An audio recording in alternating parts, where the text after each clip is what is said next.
এই যে আমাৰ এখন বইলখলা ফিল্ড যোগেশ্বৰ বিদ্যাপীঠ হাইস্কুলের এখন বইলখলা ফিল্ড আর ইয়াতে বিভিন্ন অনুষ্ঠান হয়ে থাকে আর ইয়ার কাষতে মানে ফিল্ডর কোনা এটাত এই ডাস্টবিন যে বনাইছে এইটো মানে দূরদর্শিতার অভাব বুলি মই ভাবো আৰু এটা চৰকাৰী ধনৰ যে মানে অপচয় কৰি পেলাই বৃহৎ সংখ্যক লুণ্ঠন ৰাজ চলাইছে ইয়াতে দেখ এটা প্ৰমাণ হৈ পৰিছে যে ইয়াতে এমাউণ্টটো লিখা হোৱা নাই যে কিমান টকাৰ এইটো স্কিম মই ভাবোতো এইটো স্কিম আনলন স্কিম হৈ আছে খুব কমতো 15-20 লাখ টকাৰ স্কিম এইটো হ'ব লাগে অনুমান যদি টকাৰ এমাউণ্টটো দেখাবলৈ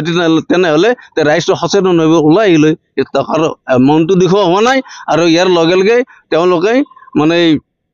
অন্ধকাৰত ৰাখি ৰাইজক এই ধৰণৰ কাম কাজবিলাক কৰি আছে এই আদৰ্শ গাঁৱৰ এই আদৰ্শবান মানে কৰ্মীৰ দ্বাৰাই আপোনালোকে দেখা পাইছে যে আমাৰ যি এই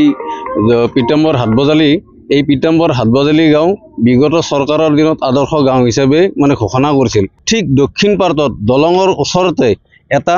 ডাষ্টবিন তৈয়াৰ কৰিছে যে তাত পচা সৰা বস্তুখিনি তাত জমা কৰিব আৰু ইতিমধ্যে এই যি ডাষ্টবিনটো যে বনাইছে এই ডাষ্টবিনটো কোনে বনাইছে কিহৰ দ্বাৰা বনোৱা হৈছে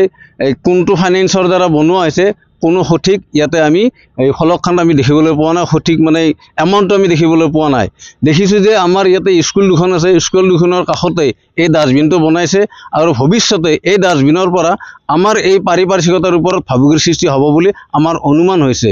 যে আদৰ্শ গাঁৱত এই নেকি আদৰ্শ আজি অসম চৰকাৰক আমি প্ৰশ্ন কৰিবলৈ বিচাৰিছোঁ যে আদৰ্শ গাঁৱত আদৰ্শবিহীন কাম কিয় কৰে আদৰ্শ গাঁৱত সদায় আদৰ্শ যাতে অক্ষত থাকে সেই কামহে কৰিব লাগে যে দেখা পাইছোঁ তেখেতসকলে আদৰ্শ গাঁৱত মানে কাম কৰাৰ যিটো মানে আদৰ্শ দেখুৱাব লাগিছিল সেইটো নেদেখাই যে ৰাইজক মানে প্ৰতাৰণা কৰাহে পৰিলক্ষিত হৈছে।